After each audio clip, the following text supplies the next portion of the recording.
While every COP या COP ends with a hard bargain document.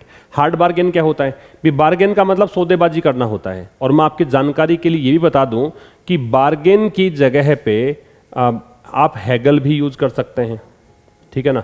Bargain के स्थान पर आप क्या यूज कर सकते हैं? हैगल। ये क्या होता है? ये होता है सौदेबाजी करना, ठीक है ना। तो सौदेबाजी करने को हम बोलते हैं बार्गेन करना। हैगल का मतलब भी क्या होता है? बार्गेन करना। हार्ड बार्गेन का मतलब है कि आप अपने जो आपने मान लीजिए कहीं पे आपने सौदेबाजी शुरू करी, आप किसी दुकान पर कुछ खरीदने के लिए गए और वहां पे आपने कहा कि ये सामान तो मुझे इतने का ही चाहिए। दुकानदार कह रहा है कि इतने का नहीं, इतने का मिलेगा। फिर आप अपनी बात पे स्टिक रहो, आप बिल्कुल भी अपनी बात से हिलो नहीं, जिद पकड़ के बैठ जाओ, तो उसको हार्ड बार्गेन बोलते हैं। मतलब आप इसमें झुकने वाली अवस्था में नहीं है, आप जैसा कह रहे हो वैसा ही करोगे, जिद पकड़ रखी है, उसको हार्ड बार्गेन बोलते हैं। तो कह रहा है कि यद्यपि वाइल का फंक्शन क्या होता है? वाइल दो क्लॉजेस को जोड़ता है, वाइल दो उपवाक्यों को जोड़ता है और जोड़कर करेगा क्या? वाइल दो क्लोज को जोड़ेगा और ऐसे क्लोज को जोड़ेगा जो विपरीत हो, एक दूसरे के विरोधाभासी हो, ऐसे क्लोजेस को जोड़ेगा। तो कह रहे यद्यपि हर एक जो COP है, हर एक जो कॉप है, ये सम्मेलन है, उसका एंड होता है हार्ड बार्गेन डॉक्यूमेंट से। मतलब हर बार इसमें ऐसी कहानी समझ में आती है कि कोई व्यक्ति अपनी जिद पर अड़ जाता है, कोई देश अपनी जिद पर अड़ जाता है कि हम तो ऐसा करेंगे। द इसेंशियल प्रिंसिपल रिमेन्स, फिर भी जो एक इसेंशियल का मतलब आवश्यक, प्रिंसिपल का मतलब सिद्धांत, रिमेन्स कांस्टेंट। लेकिन जो एक आवश्यक सिद्धांत है वो तो कांस्टेंट ही है, वो तो स्थिर ही है, चाहे कितने भी अडिग रहे हैं आप। एक बार फिर समझना, कह रहा है कि यद्यपि हर एक कॉप का जो एंड होता है वो हार्ड बार्गेन डॉक्यूमेंट से होता है, फिर भी जो इसमें एक सेंट्रल चीज है, जो मुख्य चीज है, वो तो कांस्टेंट रहती है, वो सेम रहती है। वो चीज क्या है ये लगा के बताया। इसको बोलते हैं हम कोलन। क्या बोलते हैं? ये जो साइन है इसको हम बोलते हैं कोलन। तो ये लगा के बताया हाउ टू इंश्योर, कि कैसे सुनिश्चित किया जाए दैट ऑल कंट्रीज कंट्रीब्यूट, कि सारे के सारे देश कंट्रीब्यूट करें, सारे के सारे देश योगदान दें। किस चीज के लिए? पे फॉर करने के लिए। पे फॉर का मतलब भुगतना होता है, ठीक है। पे फॉर का मतलब है कि आपने कोई गलत काम किया, उसका आप भुगतान करेंगे, तो ये हो गया पे फॉर, भुगतने के लिए। What it takes to avoid the consequences of global warming, किसके लिए भुगतना है?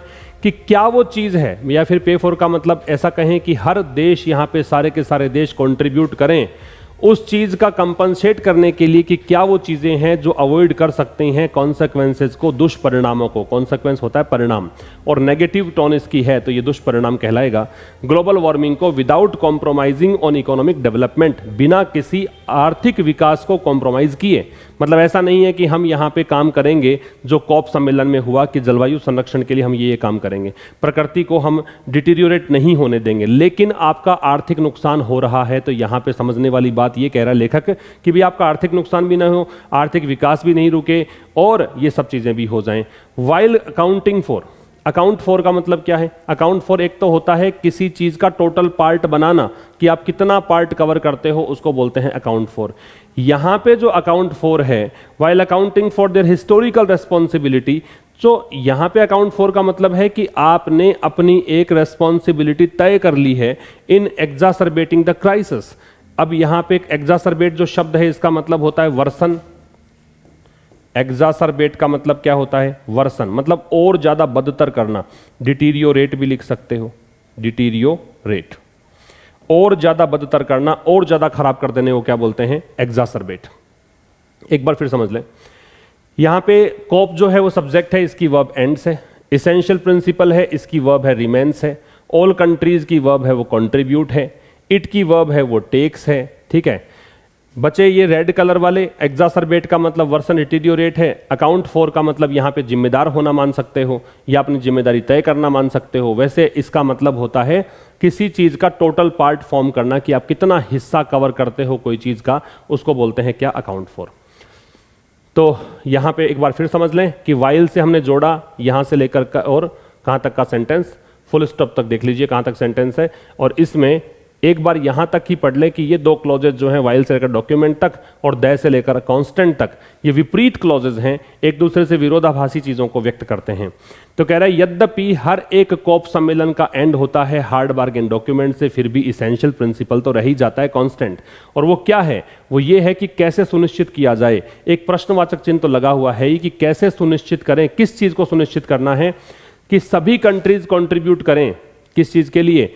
सभी कंट्रीज का योगदान होना चाहिए कि वो यहाँ पे वो प्रयास करें कि ग्लोबल वार्मिंग के दुष्परिणाम जो है उससे कैसे बचा जाए, क्या वो चीज़ें हैं कि हमें करनी चाहिए ग्लोबल वार्मिंग के कॉन्सिक्वेंसेस से बचने के लिए, और वो भी कैसे, बिना इकोनॉमिक डेवलपमेंट और कॉम्प्रोमाइज़ के। मतलब यहाँ पे भी कॉम्प्रोमाइज़ ना करें, यहाँ पे भी ऐसा नहीं है कि आपका आर्थिक विकास रुक जाए फिर आप ये काम करो, ऐसा नहीं है। एक साथ में एक काम और दे रखा है, वाइल के बाद में जब भी आप वर्ब लगाते हैं तो आईएनजी लगता है सीधा। वाइल के ठीक बाद में जब वर्ब लगाएंगे तो क्या लगेगा? आईएनजी। तो यहां लग रहा है आईएनजी।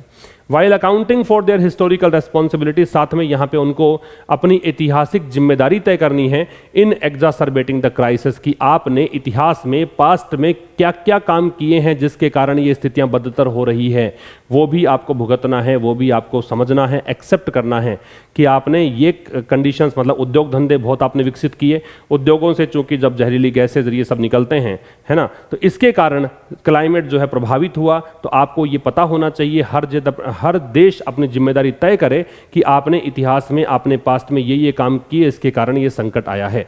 एक और काम की बात, ये जो क्राइसिस है ये सिंगुलर है, इसका प्लूरल फॉर्म बनता है क्राइसीज, CRISES, क्राइसीज इसका बनता है प्लूरल। ठीक है, तो ये हो गया